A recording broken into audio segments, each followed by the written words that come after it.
Welcome to First Unitarian Church of Orlando. My name is Neil Boris. I am both a new and a returning member of the worship team here at 1U, and I'm pleased to be with you this morning. With me in today's service are our minister, Reverend Margalie Belizaire, Director of Lifespan Religious Enrichment, Judith Stein-Farrall.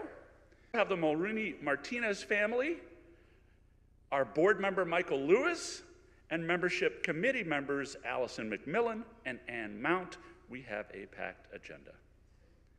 And of course, much gratitude to all of the wonderful 1U teams whose efforts ensure that we are able to gather in worship this morning. All of you make this happen. Today, our RE children will go to their classrooms, see the poster outside the nursery after services to find the room your child is in, to pick them up at 11:45 when class ends. Youth are welcome to join middlers when they leave the service to participate in what's called our Fifth Dimension class. Now, we welcome all to join us as we explore our Unitarian Universalist faith, which draws us into community of justice seekers with a commitment to lifelong spiritual growth and compassionate service to the community. Whoever you are, whoever you love, you are welcome here. You are welcome here regardless of your color, national origin, gender, sexual orientation, age, physical or mental abilities, economic status, or religious background. We welcome. Our website, orlandouu.org, or email us at info@orlandouu.org. We are here to welcome you digitally as well. We have two special announcements today. Announcement number one. Recently, we have put in the pews, if you look right where your hymnals are, envelopes that include a QR code, which allows you to access the order of service on your digital device, and also allows you to donate by text. How cool is that? The envelope will specify donation details. There's also a visitor information form there. If you're new to us, tell us a little bit about yourself. There's some name tags and also an 8th principal pen. So your pews are coming Wednesday. That's April 5th at 6:30 in Classroom 5. So it's April 5, Classroom 5, or via Zoom. There will be childcare, soup and salad for those attending in person. Good morning. I'm here to remind you that this morning's program and all our programming is brought to you through the generous contributions of people and sponsors like you in our sanctuary, and by viewers like you at home. Thank you. As you may know, this is the last week of our annual pledge drive, and so we want to finish strong. We need to have your pledges in by April 7th in order to know what budget we have for next year. And so there's two things we wanted to talk about. One is, how do you pledge? Well, there's the cards that you received in the mail, and there's some extra cards out in the foyer this morning. Or you can do it online. And it's about pledging. Looking at that, you wouldn't think we really want your money, but we do. I mean, I couldn't find it. I had to call John and say, John, how do you pledge online? So hopefully that now you know where to look. The link is there, it's active, and you'll use it. So the next question was, how do we encourage people to use it? We have just 1 week left in our pledge drive. Well, Ted Nelson came up with a great idea. A bunch of us have been cleaning out our garages, and we have in our closets, and we have a whole stack of unused CDs. So we're saying that if you pledge and you increase your pledge by 5%, by the end of the week, we will send you 5 random CDs from our treasure collection. They may be a bit dusty, but we think they work. But that's not all. If you pledge 10% or more, we promise to send you nothing but our enduring gratitude. But in all seriousness, we have something very special here at 1U, and it is an exciting time. We're expanding our Wednesday programming. OWL is back. We've enhanced our online presence so you can join us from anywhere in the world. And at the same time, we're being hit by inflation just like everybody else. Our utility bills are increasing, our insurance bills are increasing, the cost of providing health care coverage for our fabulous staff is increasing as well. So, and we are literally burning through candles on Sunday morning. So we need your support. If you haven't online, and if you have pledged already, thank you. Thank you so much. But it's not too late to increase that pledge, and we promise no CDs if you do. Thank you.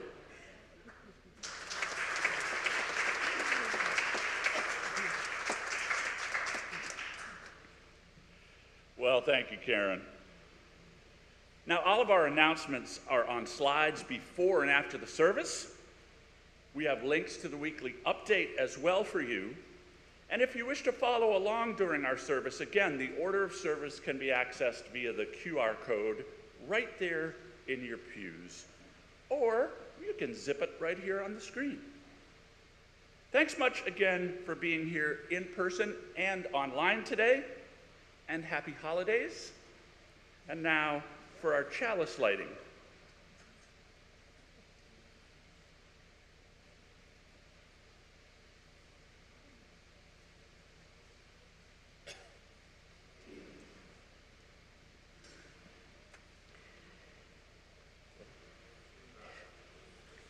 Please say the words with me as we light the chalice.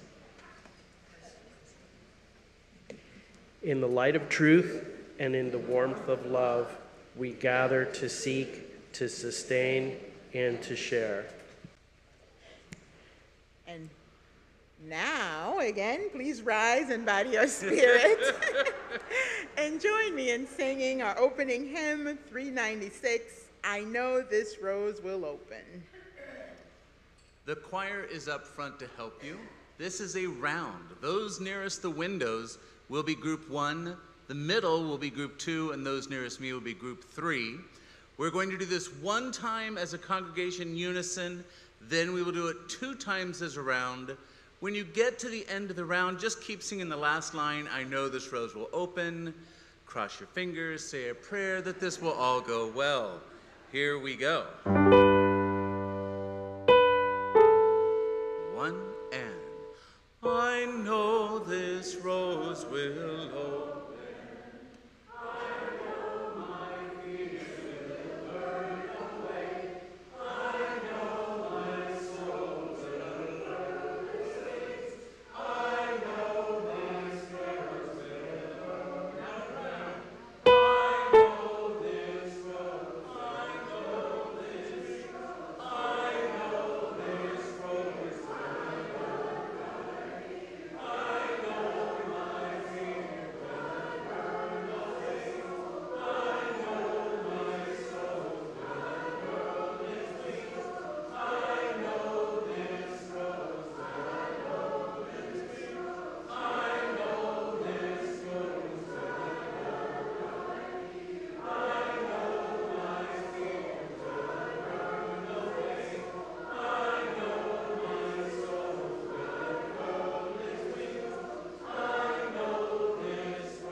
It is so good to be with you this morning on the first Sunday in April as we transition from the theme vulnerability to resistance.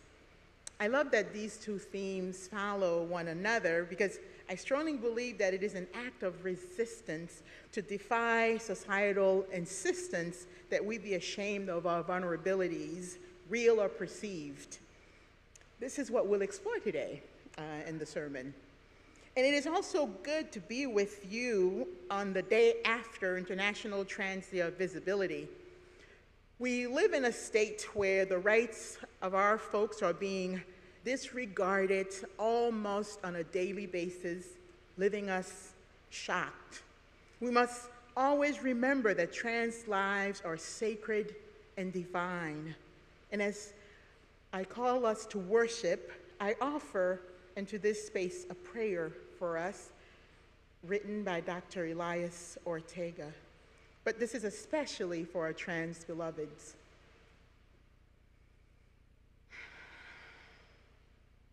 Boundless and all-embracing spirit of life and love, we gather here united in a quest for a deeper understanding, connecting with each other, and the sacredness of every being on this earth.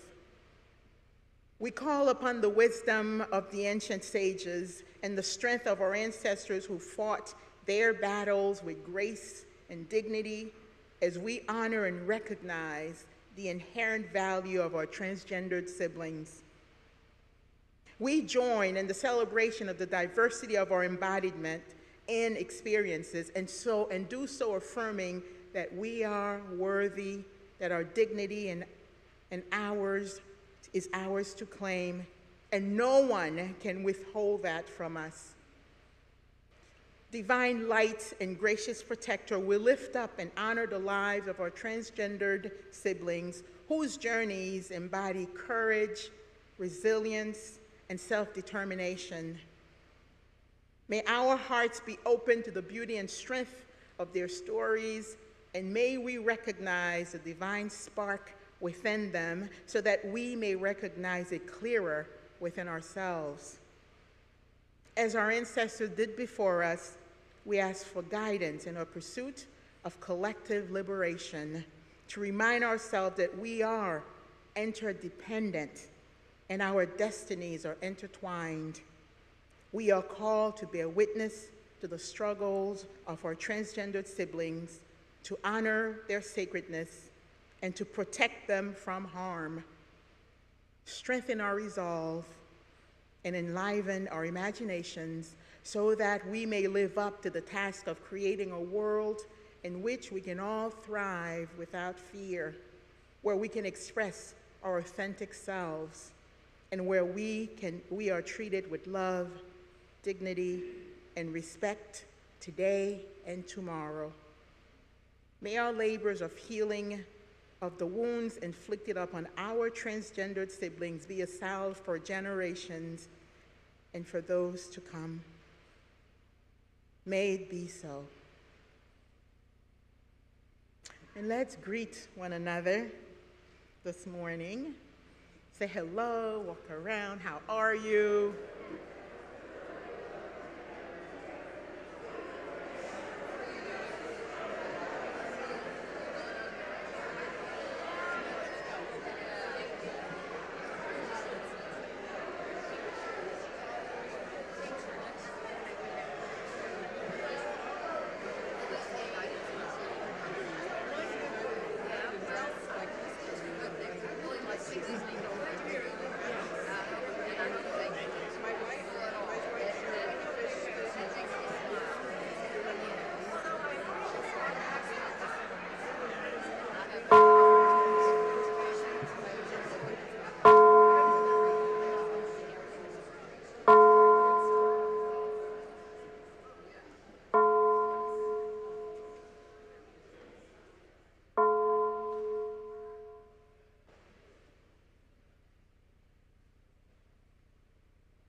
It is our privilege to take time this morning to welcome our newest formal members of First Unitarian Church of Orlando. Will Ann Mount and Allison McMillan of the membership committee please join me, as well as Judith, our, yes, there you go, our DLRE.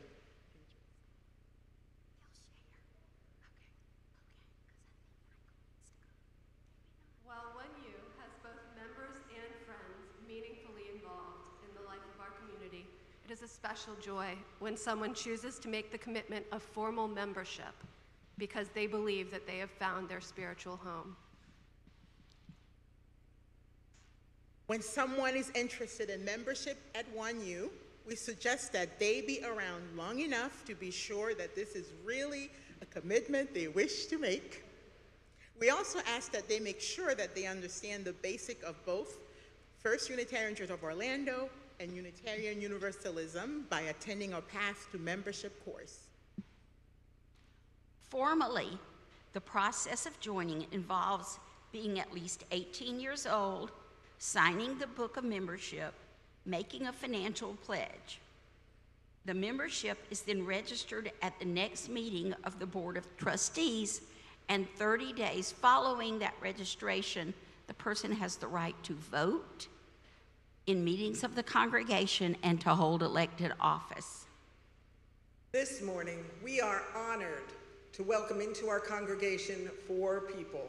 These individuals have walked among us, found our religious community meaningful, nurturing, and challenging, and have decided to become members with full privileges and responsibilities. We are very blessed to have them join us. They have lived all over the country. They bring diverse interests and experiences. Some have been involved with Unitarian Universalism elsewhere. Others are new yet kindred spirits. They have explored spirituality and exercised their conscience.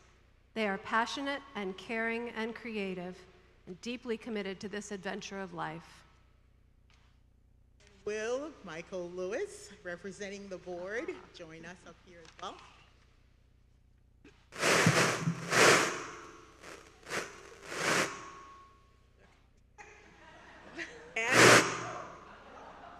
It doesn't seem to like me.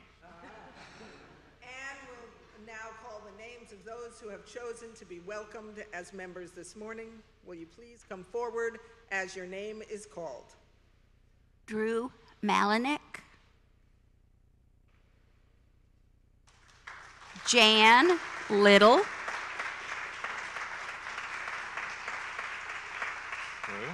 Justine Musinski, Miss Jan. Nelson Martinez. Justin.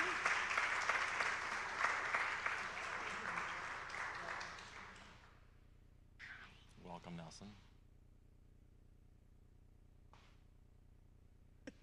Do you, the newest members of First Unitarian Church of Orlando, accept the challenge of membership to speak the truth in freedom, to search diligently for your own spiritual growing edges, and to love and minister to each other? If so, say, I do. Will the Board of Trustees, committee chairs, and other leaders of this congregation please rise in body or in spirit and remain standing? Do you, the leadership of this congregation, accept the challenges new members offer you to create and sustain a structure that respects the worth of every person, that honors the democratic process with access to information and decision-making, that recognizes and celebrates individual differences and seeks unity and diversity? If so, please say we do. Now, will the rest of the congregation please rise in body or spirit? Do you, members of this beloved community, accept these newest members into your fellowship? Do you promise to make them feel welcome, to share with them your insights, your concerns, your hospitality, your resources, and your needs? Will you further celebrate the special talents and resources of these new members, recognizing that change and growth are signs of health, being open to the enrichment of their presence? If so, please say we will. We will.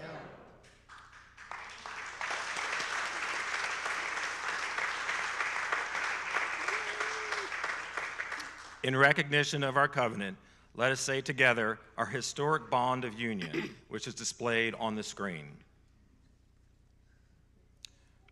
We associate ourselves together for the study and practice of morality and religion as interpreted by the noblest lives of humanity, hoping thereby to prove helpful to one another and promote truth, righteousness, and love in the world.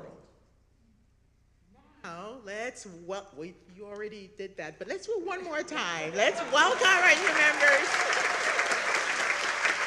Woo-hoo!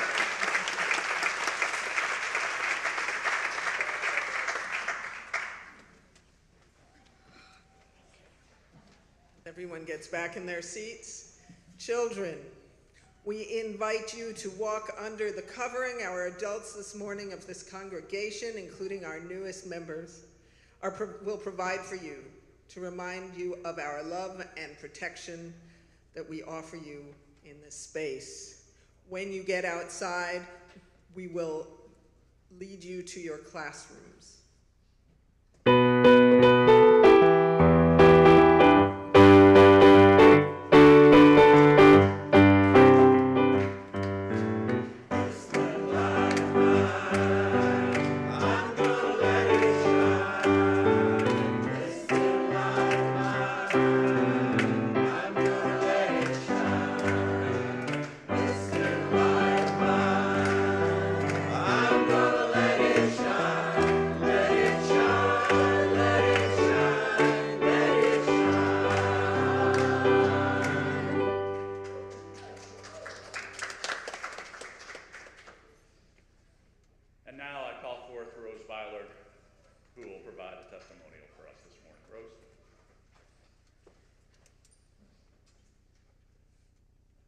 Good morning, I'm Rose.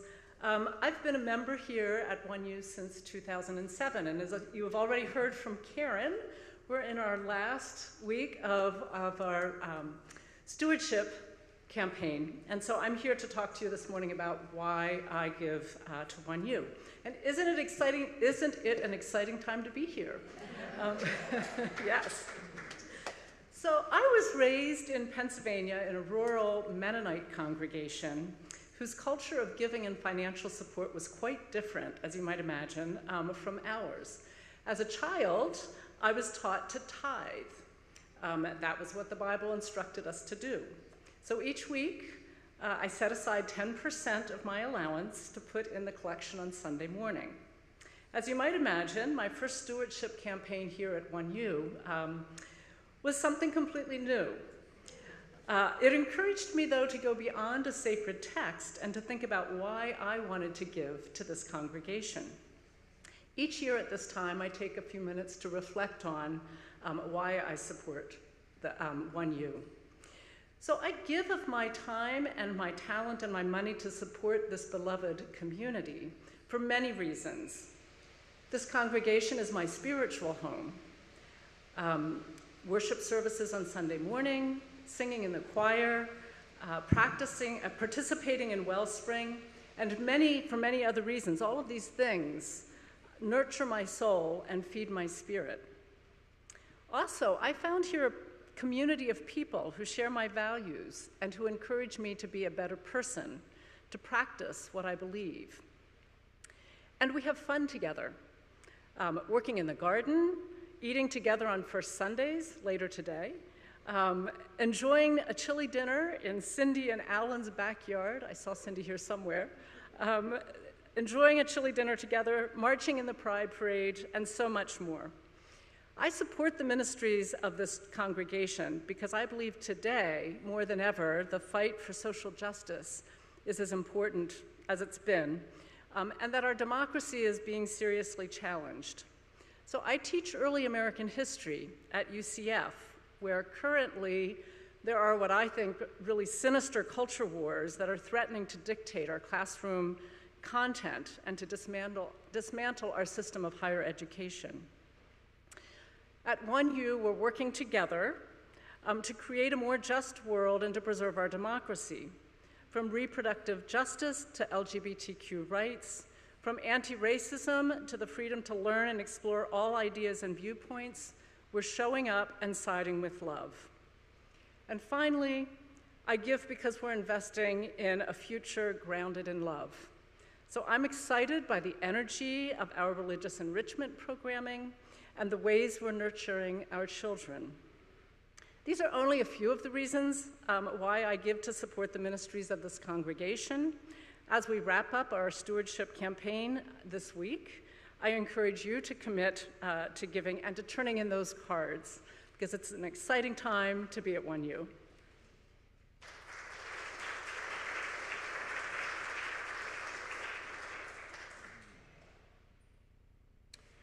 Good morning.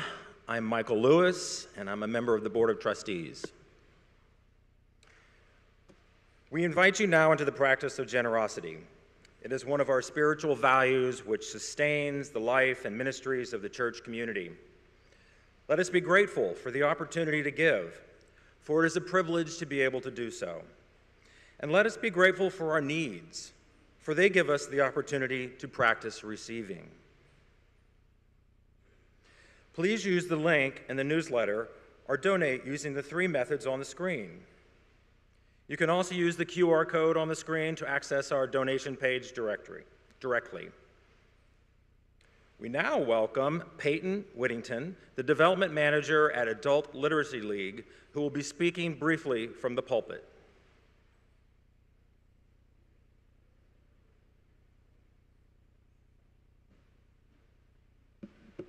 Good morning, everyone. Thank you so very much for having me. The Adult Literacy League has been fortunate enough to be the Share the Plate recipient in the past, and I'm so grateful to be here today. You should be very, very proud of everything that your congregation is doing. You are having a real, tangible impact on the community. So please take a moment to be proud of yourself and the work that you are doing. As said, my name is Peyton Whittington. I'm the Development Manager at the Adult Literacy League. We teach adults to read, write, and speak English here in Central Florida. So I want you to take a moment and think about what it might be like to not be able to read a restaurant menu or any other road signs that you came across as you were driving here this morning, or the hymnal in front of you. That's life for about 1 in 4 adults here in Central Florida. And that might be a shocking statistic to you, but that is because illiteracy and low literacy are such invisible problems. These people are filled with shame and it is stigmatized, and that might be why you have never heard of this problem before. So that's where we come in.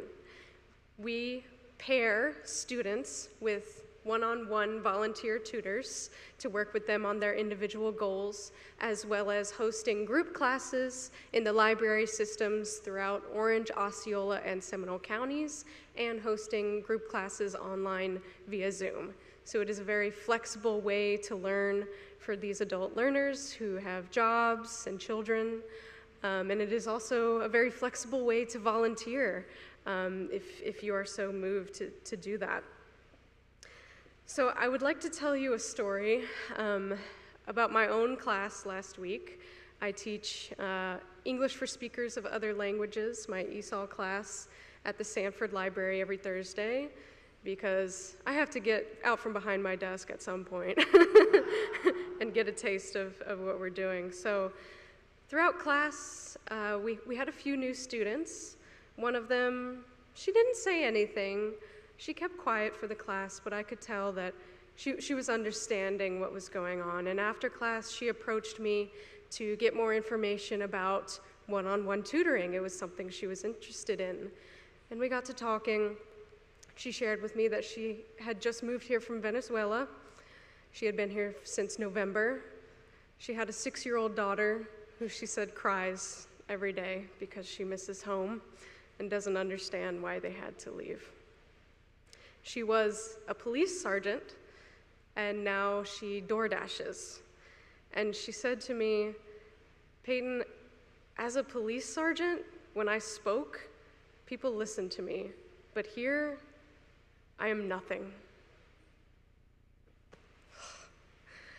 She started crying, I started crying, and we embraced each other.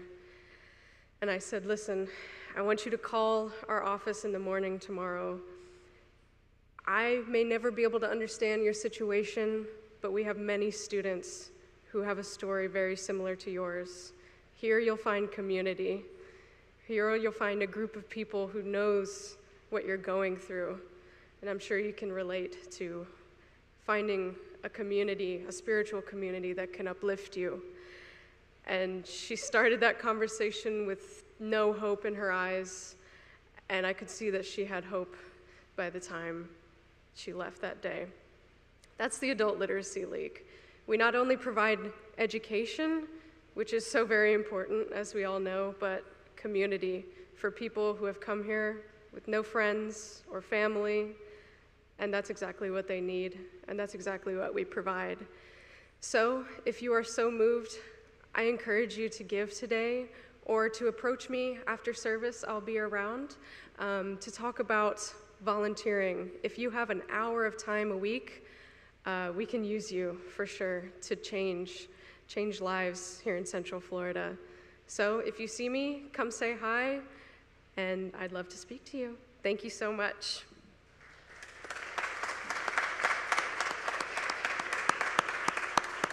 Thank you, Peyton. The offering will now be collected. Note that you can also give online.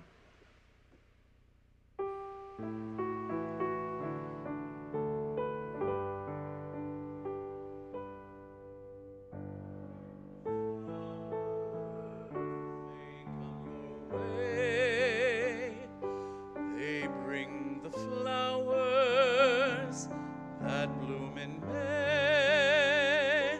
So if it's raining, have no regret, because it isn't raining rain, you know. It's raining violets.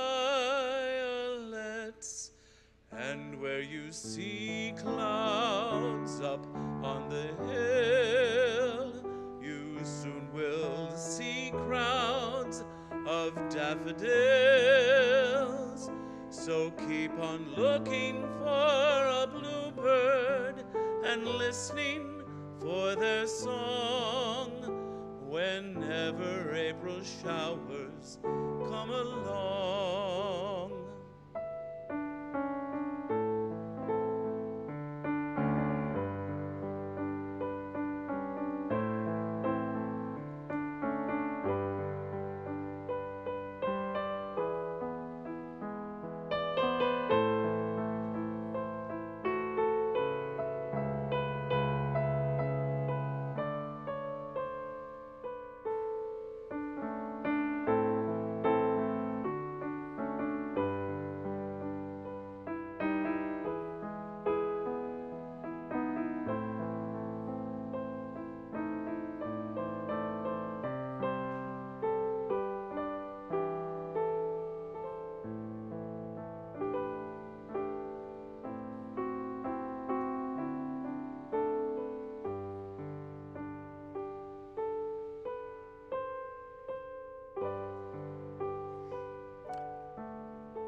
Let us joyfully receive what is offered here today in the spirit of gratitude and fellowship.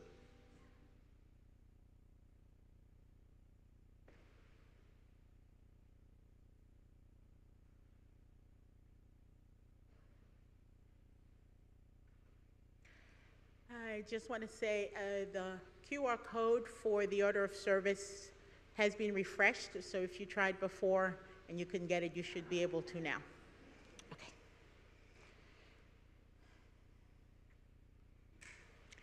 This is the time we set aside for deep sharing of our hearts and for prayer and meditation. If you have a sorrow that you need witness to help with, or have a joy that you wish to share, please contribute to a collective sharing of joys and sorrows by emailing us during the week at joysandconcerns@orlandouu.org. Or if you're attending in person, you can fill out one of these cards. Today they're green, nice bright green. And the welcome team, registration table team would make sure that we get them up here to share, and we have quite a few today.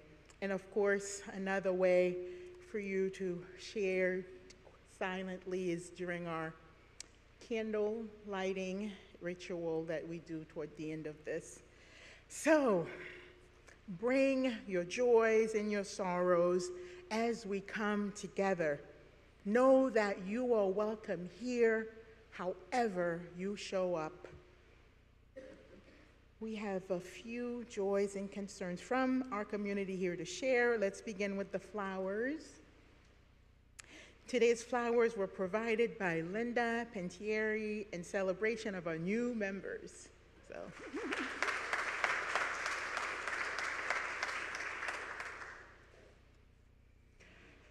This is from Lisa Marie, who has wants to share this sorrow that her husband Keith was struck by a car while riding his bicycle. Lisa notes that we're grateful he has no major injuries, but ask for your prayers and healing thoughts as he recovers from back pain.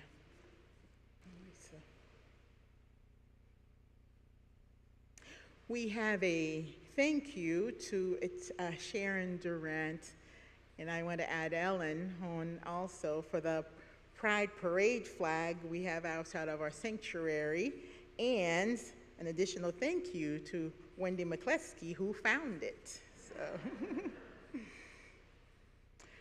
The Boris family wants to share a joy. Jackie, who's now almost 18, has been accepted to the U Florida Honors Program.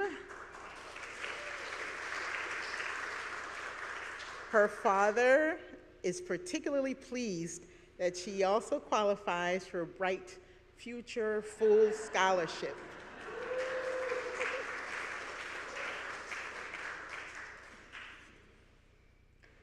And this is from Cindy Schleier, letting us know that both Melissa and Sandy Baker, mother and daughter, both have COVID and are taking long naps to rest. And the Justice at Council at 1U, Justice at 1U supports transgender, LGBTQ+, and reproductive justice, is the last note we have here.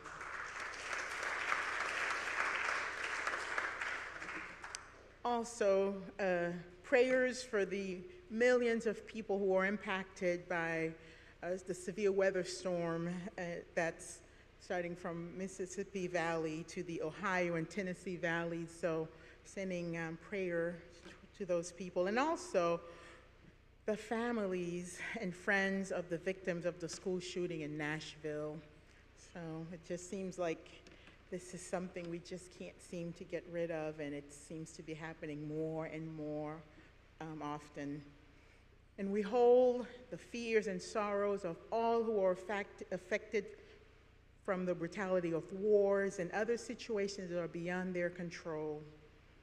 And for all the joys and for all the sorrows of this community, those shared and those held close to the heart, let us pray. Let us celebrate and let us send one another healing energy.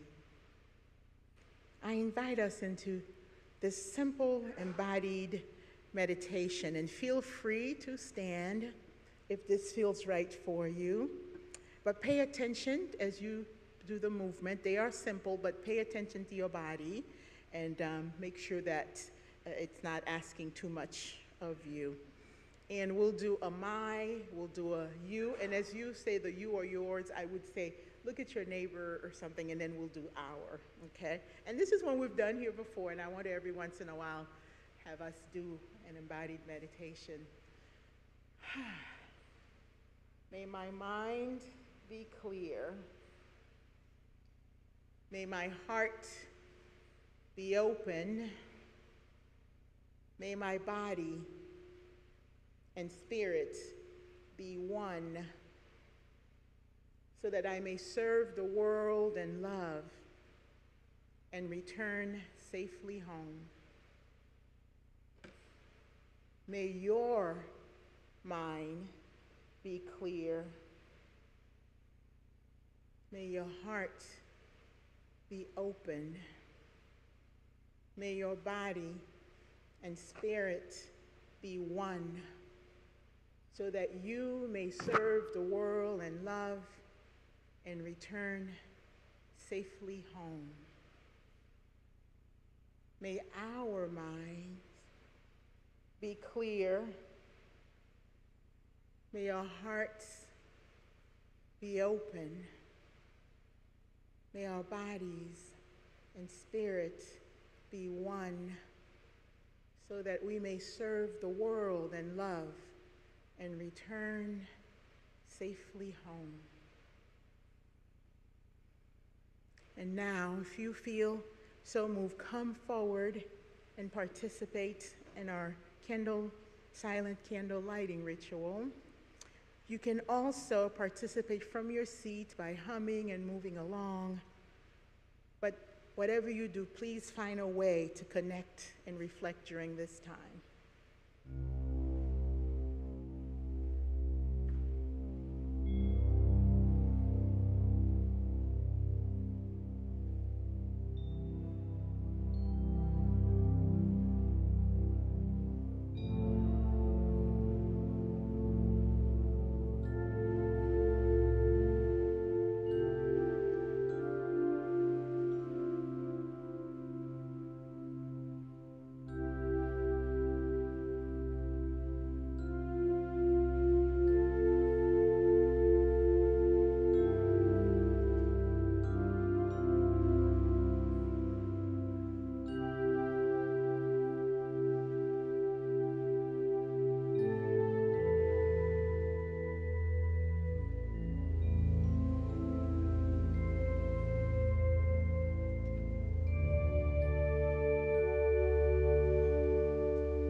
I am here, no longer just a vision birthed into my body. I accept my praise, my blame, my joys, and my sorrow. I realize we're in truth, the truth we seek, beyond truth, God, perfect, this very moment. So desire no more what you already possess. You are already free. Your divine nature is to love. My soul identical to God on a journey to return to my Creator, to a peace far beyond passion, a state of bliss. You are in truth, the truth you seek. Michelle Ndegio Cello.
Was at the office of my primary care physician for an annual exam.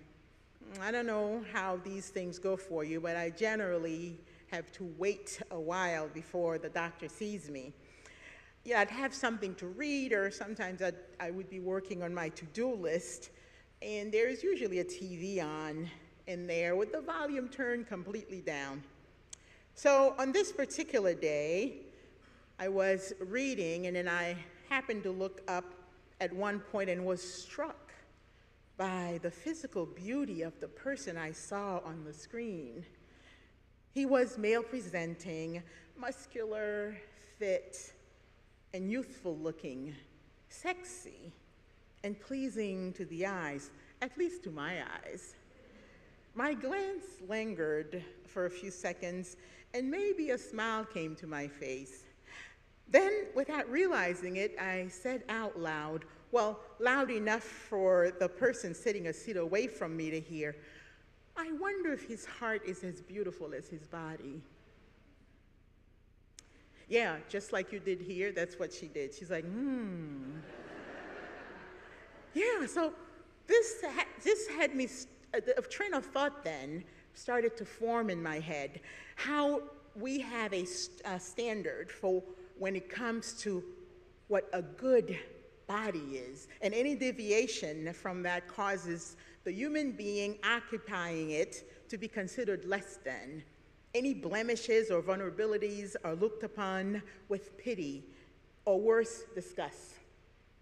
This is what I want to talk with you today about, our physical vulnerabilities. We live in a world that often insists that we be ashamed of certain aspects of our bodies, whether it is because of aging, genetics, or anything else that makes us different from the idealized image of a perfect human being. We are told that we should be ashamed of our flaws, and we need to strive to be something that we're not. The media consistently tells us to hide or cover up our flaws, whether those flaws are real or perceived, because we're not presentable with them in plain sight. We're told that only certain bodies belong on the beach, beach bodies.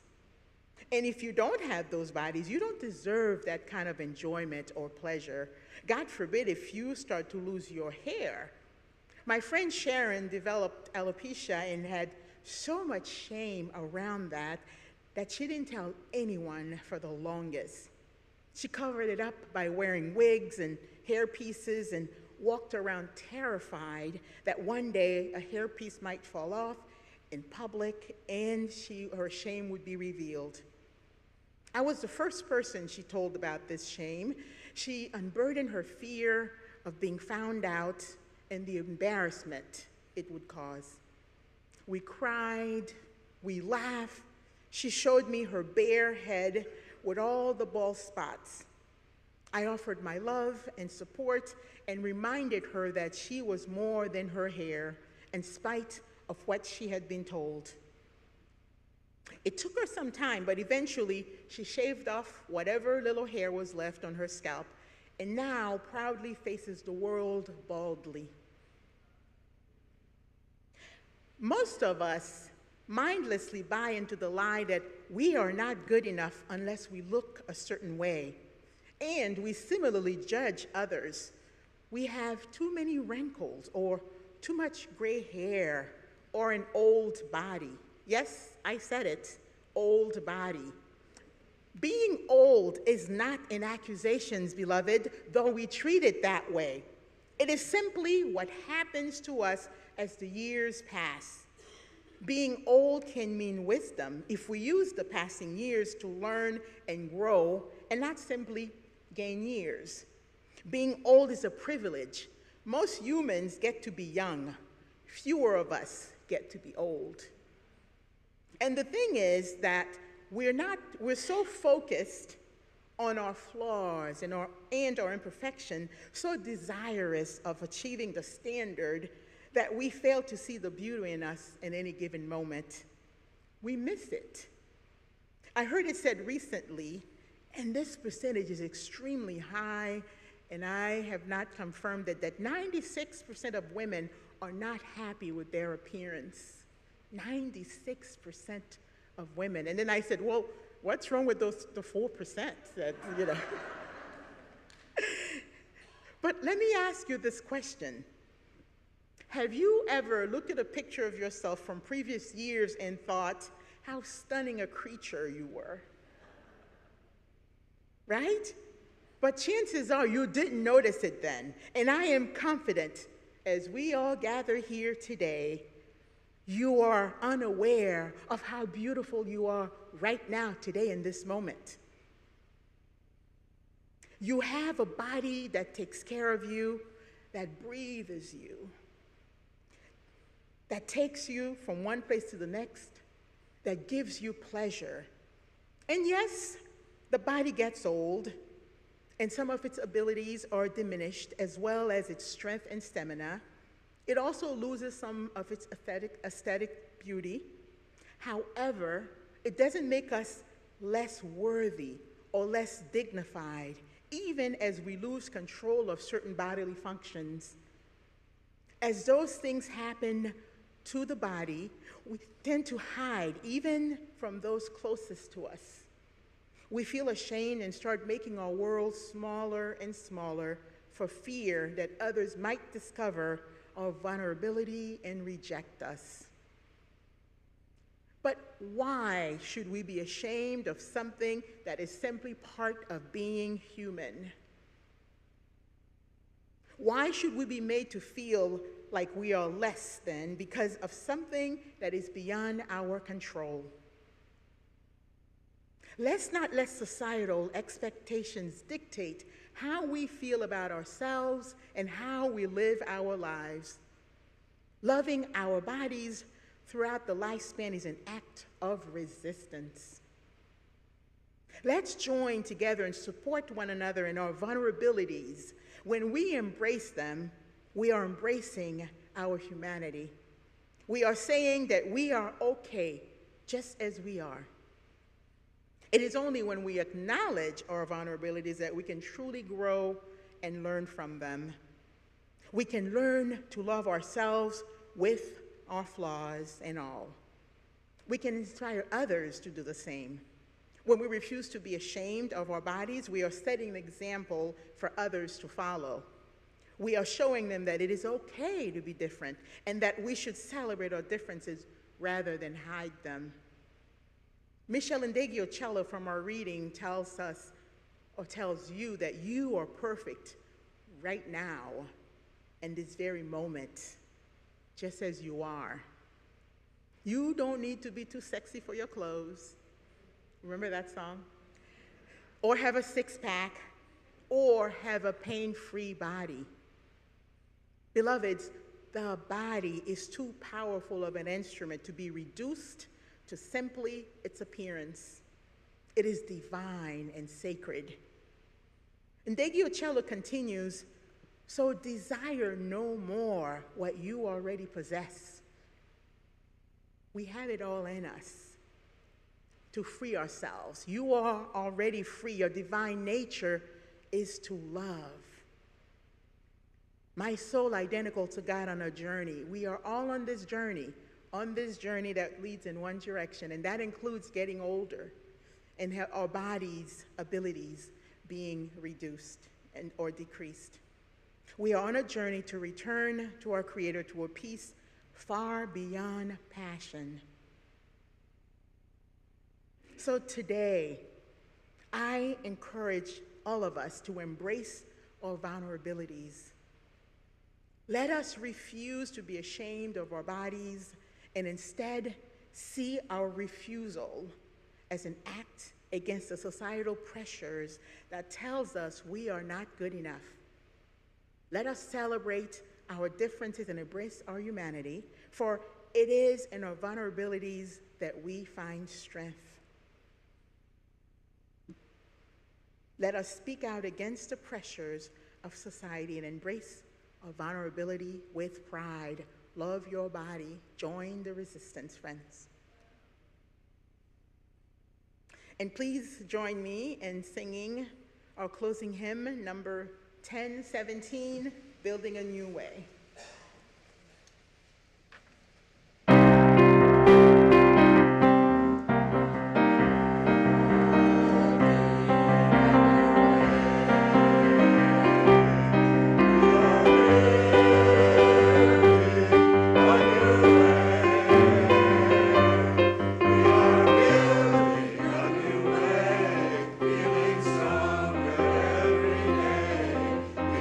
Building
do not regret years of inertia and ignorance, so that when we die, we can say all of our energy was dedicated to the noble liberation of the human mind and spirit, beginning with my own.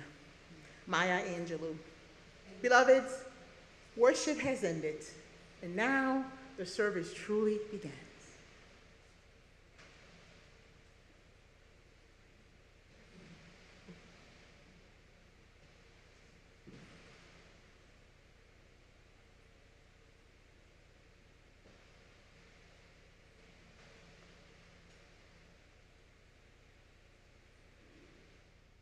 Please say these words with me as we extinguish the chalice.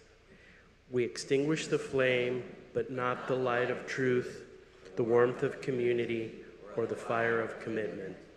These we carry in our hearts until we are together again.